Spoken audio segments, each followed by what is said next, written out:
إنك أنت العليم الحكيم لا حول ولا قوة إلا بالله العلي العظيم رب اشرح لي صدري ويسر لي أمري واحلل عقدة من لساني يفقهوا قولي اللهم افتح علينا بفتوح العارفين بك اللهم اجعلنا من الذين يستمعون القول فيتبعون أحسنه اللهم علمنا مما جهلنا وانفعنا بما علمتنا وزدنا علما نافعا يا رب العالمين. قال شيخ مصنف رحمه الله تعالى ونفعنا به wa bi'ulumihi fid darain amin. Kita di muka surat 13. Kata musannif rahimahullah taala,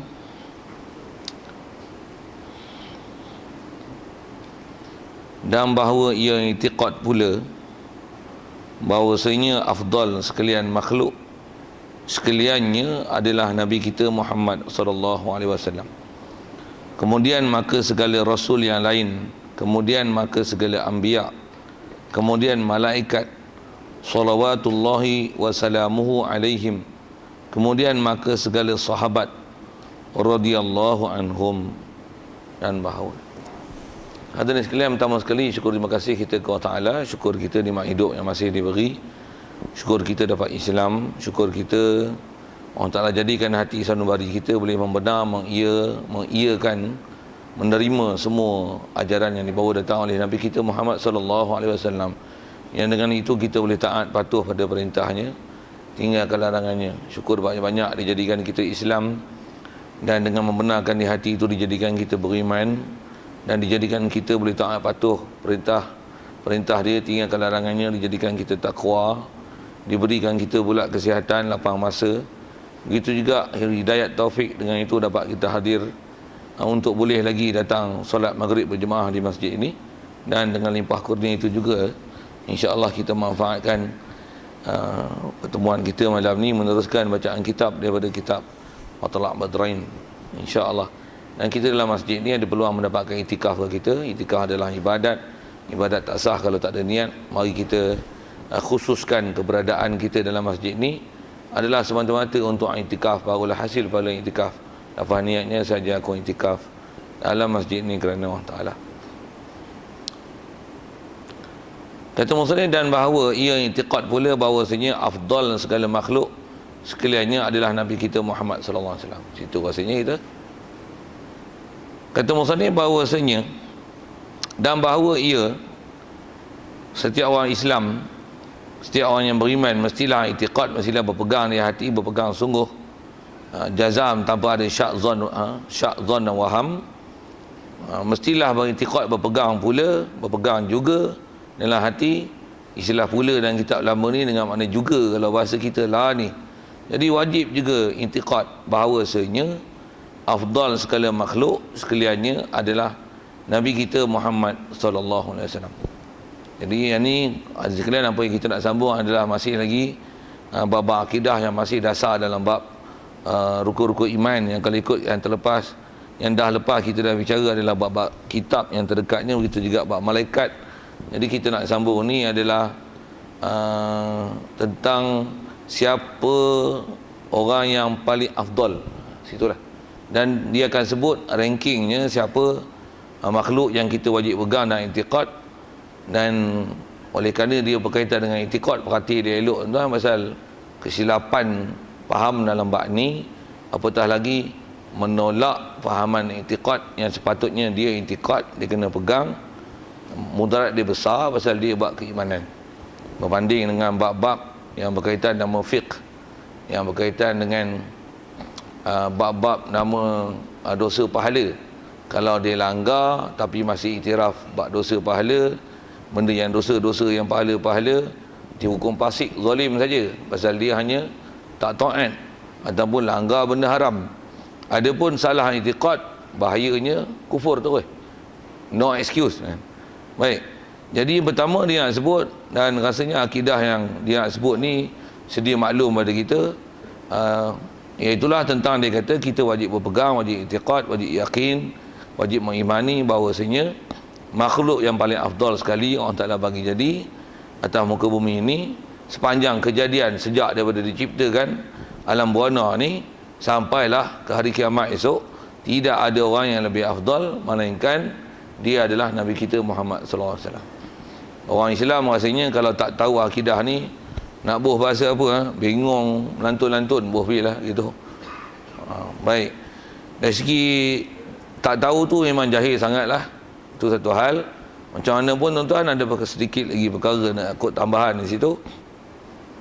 Di atas kata i'tiqad Nabi Muhammad adalah seafdalul makhluk, maka sudah tentulah apa yang hasil daripada dia, apa yang keluar daripada dia, apa yang daripada dia, umumnya begitu, adalah semestinya jadi contoh ikutan kepada kita. Kalau sekali lalu ke ayat Quran tentang kata dia ialah contoh, dia tu ialah Nabi kita Muhammad sallallahu alaihi wasallam, contoh ikutan yang paling baik. Ayat Quran yang masyhur kita dengar selalu disebut ialah firman Allah Taala, laqad kana lakum fi rasulillahi uswatun hasanah. Sesungguhnya pada diri Rasulullah itu, laqad kana lakum, sesungguhnya untuk kamu, manfaat untuk kamu, menjadi satu perkara yang baik untuk kamu. Laqad kana lakum, kalau kita belajar prinsip bahasa Arab, lakum ni lam untuk manfaat, menunjukkan sungguh besar manfaat ke kita. Manfaat tak mana? Fi Rasulillah, pada diri Rasulullah. Masyhur ulama tafsir sebut diri pada Rasulullah tu pada mana? Pada diri dia, pada sifat dia, pada akhlak dia, pada perjalanan hidup dia, pada ajaran dia, pada pakaian dia, pada makanan dia, pada apa yang dia suka, apa yang dia tak suka, apa azam dia, apa cinta dia, apa benci dia. Semuanya adalah uswah hasanah. Wajib i'tiqad itu, tak boleh silap. Satu, atas kaedah ahli sunnah wal jamaah, di atas kita wajib berpegang bahawasanya Nabi Muhammad ni adalah seafdalul makhluk, dan juga di atas kata apa saja yang terhasil pada dia adalah benda tu afdal dan elok diikut. Di sebelah bahas ulama, ada ulama mengkategorikan apa yang datang pada Rasulullah tu, ada yang dari isi hukumnya, ada wajib, ada sunat, ada makruh, ada harus, ada yang tak pernah dibuat, yang tu yang ada nama haram, dan ada yang nama makruh, yang di sebelah larangan dia mesti dipaham elok-elok. Satu, kalau sekalipun benda itu harus, tapi kalau ianya datang daripada Nabi SAW, sudah semestinya wajib i'tiqad dan berpegang, dia ialah baik, dia ialah afdal, dan dia ialah contoh ikutan yang sempurna. Ikut dia adalah yang terbaik, wajib pegang itu. Baik, sikit lalu, sekali lalu sebagai contoh, saya nak sebut tu pasal zaman kita duduk akhir zaman ni tuan-tuan, yang zaman pula zaman banyak berpilah bahasa macam ni, zaman ulama-ulama kontemporari, yang begitu banyak ni, kita sampai jadi bingung, tak terperi. Pasal apa tuan-tuan? Macam-macam pelik-pelik punya pendapat lah. Yang dekat-dekat kita ni, babi pun duduk kelahi. Kita dulu duduk asuh bab babi ni memang sedia haram lah kan. Lah ni kalau dia orang memang iktiraf haram tu, baguslah, memang betul. Tapi ada pula babi boleh ditransformasikan, boleh jadi halal. Kita sebut sikit batu, kita tengok hak Rasulullah tu. Pasal kena faham juga tu pun, pasal saya nak sebut tu pasal kita duduk zaman orang yang ada ketemporarian ni. Saya bofilah bahasa-bahasa gitu. Pasal pula tu mereka ni diserlahkan, di-highlightkan, dimunculkan, dipaparkan kenyataan mereka, pendapat mereka dalam TV, surat khabar, internet, macam-macam lah kan. Pendapat-pendapat yang ulama-ulama tersohor dulu tak dicerita pun, tak dipakai pun. Sedangkan ulama dulu kalau nisbah ilmu, saya nak tengok tuan-tuan jawab macam mana, betul tak betul kan. Tuan-tuan jawab tengok, ulama lah ni dengan ulama dulu siapa yang ada? Jawab. Saya tak mau tengok, saya nak dengar suara. Ulama dulu dengan lah ni siapa tak ada? Betul ke? Betul. Kalau ada lah bercanggah pendapat lah, ulama dulu dengan ulama sekarang, nak pakai ulama mana? Betul ke? Betul? Tak silap tu. Kalau itu okey lah. Tapi ada tak orang yang dia macam ni? Kalau ada pendapat, lebih baik kita tengok ulama yang semasa macam ni. Pasal mereka lebih mengetahui zaman kita. Dulu dia orang tak tahu, ulama dulu dia tak tahu zaman kita. Zaman kita zaman canggih, jadi dia orang tak ikut perkembangan semasa. Dia orang ni perlu otak sempit sikit. Ada tak orang yang faham itu? Jangan tak tahu tau, berlambak-lambak dalam dunia ni. Yang tu yang jadi bila ada isu-isu macam balik bayar tu. Sikit lagi, lagi masuk itu. Yang ni nak cerita tadi. Yang ni pun, apa yang saya nak sebut ni adalah ada pendapat-pendapat yang kontemporari yang dia tak pegang macam mana saya sebut dengan kaedahnya tadi. Kita wajib berpegang apa saja datang pada Nabi adalah contoh ikutan baik. Tapi ada yang tak mau pakai itu. Saya buat misal lah. Contoh mudah, kalau ada benda tentang sembahyang, tentang puasa, zakat, haji, benda-benda yang isu besar ni, kalau tak mau terima hak Nabi, sedia maklum, kita dah belajar awal-awal bab akidah dulu, dia termasuk benda yang apatah lagi dengan istilah, kita pernah sebut dulu dengan istilahnya maklum fid din bid darurah, istilahnya. Benda yang maklum dalam agama dengan semudahnya. Benda yang simply known among the Muslims. Not only the Muslim, even the kafir also know about this. That this pelajaran ni, knowledge ni, pengetahuan ni, ajaran ni adalah dibawa oleh Prophet Muhammad sallallahu alaihi wasallam. Okey, kalau yang tu dia tolak memang bengong tak kira, nisbah iman kafir terus kan. Tak jadi Islam lah. Jatuh Islam dia. Gugur Islam dia. Baik, apa saya nak sebut ni ialah benda-benda yang nampak kecil tapi nisbah i'tiqad besar kan. Okey, mana dia? Mana kecil besar tu tengok elok-elok. Pasal kita nak faham ni, kita punya subjek ialah akidah. Kita nak faham akidah. Okey. Apa nak sebut ialah tangan Nabi Muhammad tu. Baik, misalnya Nabi Muhammad dia makan pakai tangan. Dia pakai chopstick tak? Pakai garpu dengan sudu tak? Tuan-tuan gelak tu tuan-tuan faham lah. Betul tak?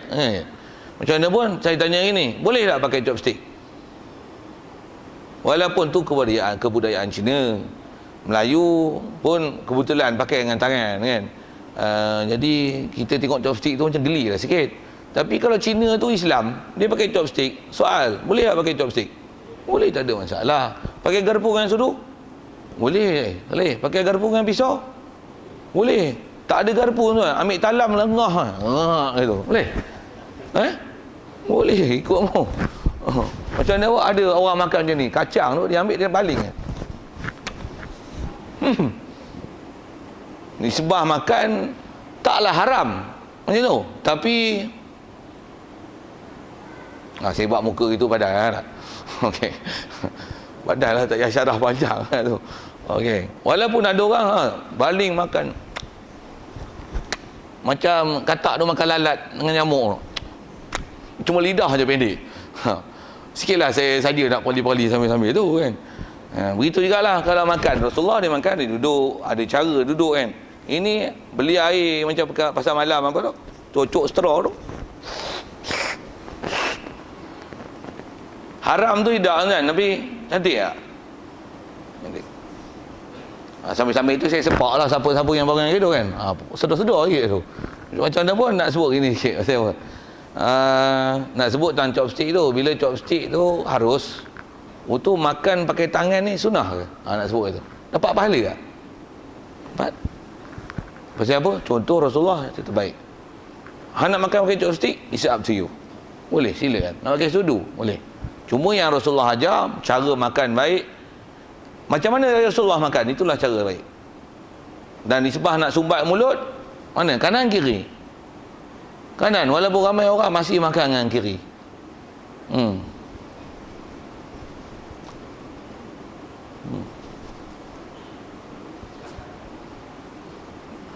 Memang Yahudi pun diajar itu, garpu lah ni, pisau lah ni.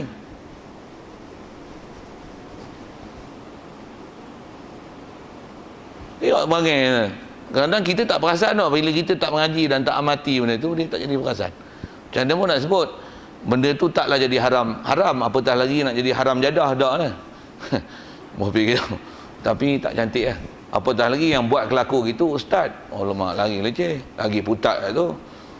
Okey, apatah lagi nama profesor, leceh kan? Nama profesor. Syarah bab Nabi Rasul gini, hebat. Tapi cara makan leceh. Baik. Baik, apa saya nak sebut tu tang makan je. Macam mana pun masih nak sebut gini. Katalah kita makan bubur kacang pakai jari kan, 3 jari. Rasulullah memang dia makan 3 jari ya. Bubur kacang 3 jari. Tuan-tuan gelak lah pasal bila nak habis tak. Dia pun makan kacang pun ambil itu. Berapa putih boleh lekat tu deh. Tapi kuah tu itu je lah dia makan. Orang habis pun habis lah, tapi itu yang lagu makan. Soal, bagus tak dia makan yang tu? Jawab elok, tampak lagi salah. Bagus tak? Bagus. Cuma lambat sikit habis.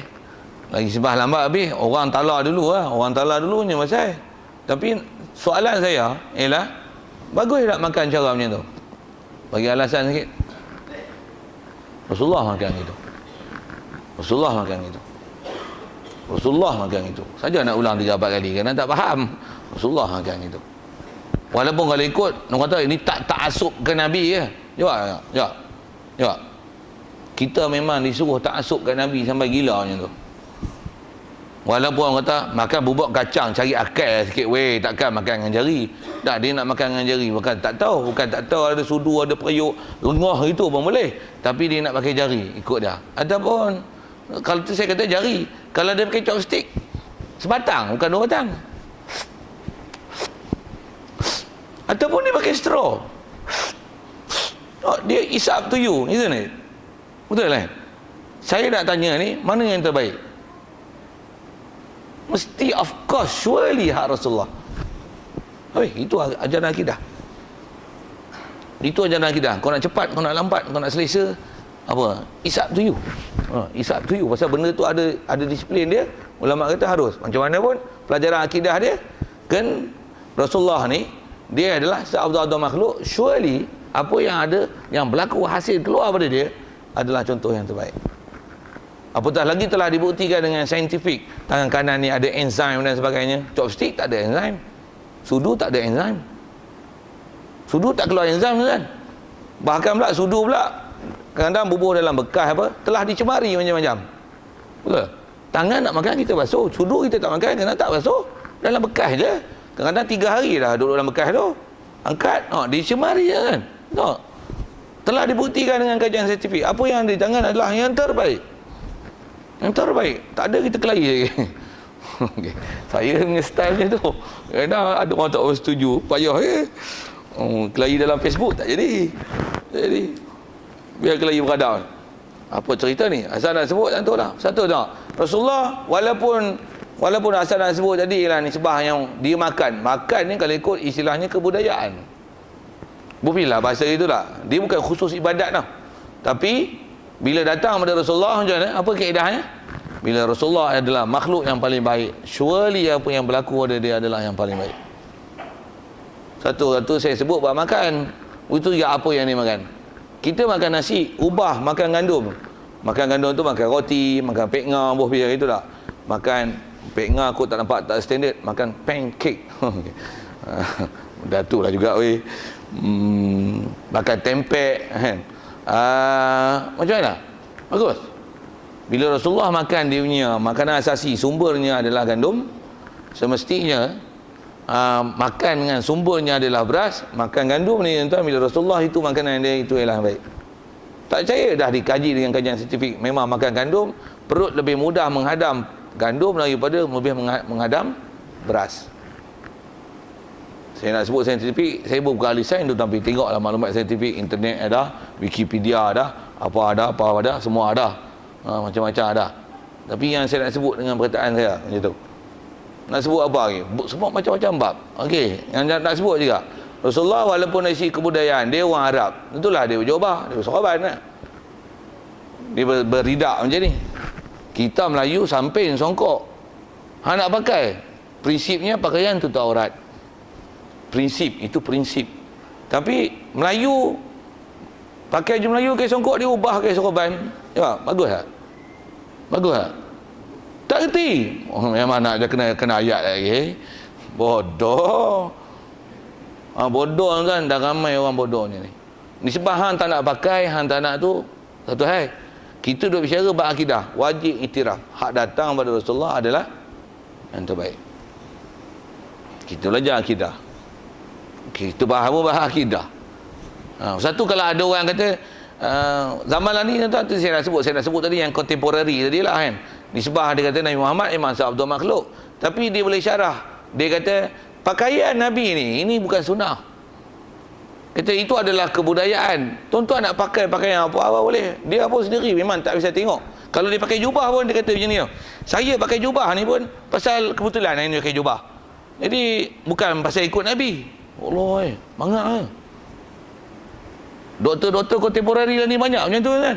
Walaupun dia pakai jubah, dia tak pada dia pegangan dia tak kata pakai jubah tu ialah Kena ikut Nabi. Follow our Prophet Muhammad sallallahu alaihi wasallam. We are the followers. Dia tak kata gitu lah. Dia kata we just, that is kebudayaan only lah. You can wear anything you can wear. Pakai jubah pun just kebetulan lah. Pakai jubah, that's only lah. Itu lah ajaran akidah yang diajar oleh ulama dulu, ulama silam, ulama salafus soleh. That's not the way. That's not our way. They're not ahli sunnah wal jamaah way. Dia geram cakap orang putih. Itu apa? Itu cara orang kepala otak dah kena dengan Yahudi. Dan orang kepala otak Yahudi ni lah yang cerita bab babi tu. Jadi bab Nabi tu rasa saya dah cerita sekali lalu tu lah. Kalau cerita bab semayang, puasa, zakat, abah ni macam-macam lah kan. Saya baru sentuh tu bab makan minum, bab pakaian. Macam tu punya akidah dia ajar kita. Satu kalau saya kata gini lah, kita semua berkatalah kita buat undang-undang, semua kepiah putih, baju putih, korban putih, jubah putih, bagus tak? Bagus. Berbanding dengan semua pakai hitam, kepiah hitam, lepas tu pakai tie, bagus tak? Banding dengan tadi, nombor 1, nombor 2, 1, 2, bagus. Satu bagus, otak betul. Itu kaedah ahli sunnah wal jamaah punya, the way of thinking orang ahli sunnah wal jamaah. Kalau tuan-tuan kata apa pula bagus-bagus pula, sama itu label bodoh. Bukan ahli sunnah wal jamaah, bukan nak buat ulama usbi. Macam mana pun tuan-tuan, kalau tengok yang kontemporari lah ni, orang ada title ulama, dia pakai apa? Pakai tie. Saya ngaji dulu, tok guru tak panggil tie kan? Tuan-tuan dia panggil apa? Tai. Ibu ada K tambah sikit. Tai. Pakai tai. Pakai kot. Songkok, lebih bangga pakai songkok. Lebih bangga pakai tai. Lebih bangga pakai apa-apa lah tu. Tak apa-apa pakai lah. Kata yang kata kalau dia pakai jubah pun dia tak rasa itu adalah kerana ikut Nabi sallallahu alaihi wasallam. Okey. Asal nak sebut tu adalah akidah kita ke Nabi sallallahu alaihi wasallam. Okey. Yang lain tu saya nak sebut kaedah gini. Kalau bab makan minum, bab pakaian pun kalau ikut kaedah ahli sunnah wal jamaah, ulama kita syarah macam tu. Yang lain saya nak guna ayat macam TV1 punya. Fikirkanlah. Okey. Orang cerdik boleh faham lah. Satu kadang haji ni tak payah sebut jerit-jerit main isyarat faham. Fikirkanlah. Satu sepatutnya sistem kita macam ni. Saya jawab macam ni. Fikirkanlah. Peraturan hari cuti hari apa? Fikirkanlah. Kalau yang ustaz kontemporari ni, tak ada isyarah. Sikit saya tanya tuan-tuan, sepatutnya cuti hari Jumaat, hari Sabtu ke hari Ahad? Jumaat lah. Kenapa? Dari segi prinsipnya memudahkan orang bekerja. Mudah kerja kan mudah ibadat. Macam mana pun boleh tak kerja hari Jumaat? Boleh. Tapi ada ayat Quran yang ada ketika dia hak tu dia tak bagi. Idza nudiya lis-salati min yaumil jumu'ati fas'au ila zikrillah. Lepas tu tinggal jual beli, wazarul bai'. Jual beli dalam masa orang masuk waktu dah, you must avoid about this. Jauhkan diri anda daripada perbuatan ni, jual beli. Sebab apa? Haram. Tambah pula hal lelaki mukallaf, bukan musafir. Sebab nak tak kewajib Jumaat tu tak ada. Keluar pejabat apa, orang duk azan, hang duk melantak lagi. Jual beli masa tu haram. Hang makan apa? Tapi hang jual beli. Saya sebut pi hukum fiqh sikit. Jadi kalau tuan-tuan tengok dekat nak masuk waktu, bayar tak bayar lagi, tuan-tuan kena bayar sebelum masuk waktu hari Jumaat. Pasal dah masuk waktu, jual beli dilarang. Fik ada bahas tu. Saya nak sebut tang kata ada waktu yang dilarang, sangat-sangat larang. Pasal dia berkaitan dengan Jumaat. Walaupun lepas Jumaat disebut fa idza qudiyatis salatu fantashiru fil ardi. Pergi bertaburanlah atas muka bumi. Kita biasa dengar je Quran tu. Saya tak terjemah satu-satu tak apa. Lepas tu wabtaghu min fadlillah. Carilah, rebutlah kurniaan Allah Taala. Banyak orang ambil tafsir kurniaan Allah Taala apa? Cari rezeki. Jadi kata dia hari Jumaat ialah hari bekerja. Jadi tak payahlah cuti. Jadi cuti hari apa pun tak apa. Pasal apa? Quran tak mengharamkan bekerja pada hari Jumaat. Memang betul, Quran tak mengharamkan kerja pada hari Jumaat. Tapi ada ketika dalam hari Jumaat haram kerja. Haram kerja mana? Haram jual beli, haram kerja. Haram jual beli. Jadi hari lain tak ada. Hari lain tak ada. Jadi apa faham? Untuk mengelakkan daripada adanya aktiviti jual beli pada hari Jumaat. Macam mana? Legakan aktiviti orang Islam pada hari Jumaat itu. Apa kaedah dia? Cutikan hari tersebut. Jangan kata cuti lagi banyak jual beli. Pasal cuti bakat beli barang. Hari kerja dak kerja. Orang kepala otak Yahudi, dia akan bagi alasan macam mana kepala otak Yahudi. Sikit saya tak isyarah kot tu. Begitu juga ada isyarah kata apa? Hari Jumaat ialah hari kerja. Pasal apa? Quran suruh cari limpah kurnia Allah Ta'ala. Kebanyakan orang memberikan huraian macam tu. Saya duk ngaji, tak ada tok guru ajar gitu. Dia kata apa? Wa bataku min fadlillah, kamu cari dah, rebutlah limpah kurnia Allah Ta'ala. Apa benda yang atas muka bumi ini yang nama dia fadlullah. Makan minum? Tak. Itu bukan fadlullah. Yang limpah kurnia iman, Islam, ilmu, takwa. Itu limpah kurnia. Itu kurniaan besar. Lepas sembahyang apa maksudnya? Bukan cari rezeki. Wa bataru min fadlillah. Cari limpah kurnia Allah Ta'ala. Cari apa? Cari ilmu, cari iman, cari takwa, cari amal. Bukan cari duit. Itu kalau diletakkan sebagai ranking utama limpah kurnia, boleh letak Yahudi silap. Bukan cara ulama tafsir, ulama salafus soleh hello tafsir Quran. Tadi tuan saya nak sebut tentang hari cuti sikit. Jumaat dengan hari Ahad. Macam mana pun saya nak gunakan isyarat tadi. Macam mana pun kena mengaji tuan untuk dapat boleh fikirkanlah dengan fikir yang betul. Pasal kita bahas asal tentang Nabi Muhammad seabdul makhluk. Itu dia punya keyword dia. Keyword dia. Baik. Nak cerita babi tu sikit. Pasal babi sedia maklumlah, kita berikut Syafi'i, berikut mazhab-mazhab yang empat. Seingat saya duk mengaji disebut oleh tutup guru ni sebab jumpa dalam kitab, memang babi ni haram lah. Sedia maklum. Jadi cuma atas saya sebut awal-awal tadi, dulu dengar asap punya haram halal. Kalau dah intirah haram bagus. Apa yang duk berlaku dan dengan isu gelatin apa tu, dia orang duk bising dan dia orang keluarkan pendapat tentang tu adanya proses, kalau bahasa Arab dia panggil istihalah, dia panggil taghyir, dia panggil tahawalat. Maksudnya berubah daripada babi kepada benda lain. Kalau bahasa moden sikit, dia orang duk bahas tentang babi yang asal babi, lemak babi, tulang babi, memang babi. Apabila ditransformasikan, guna pilah bahasa nasional kan, ditransformasikan dalam bentuk yang dah tak rupa asli, adakah boleh dipakai?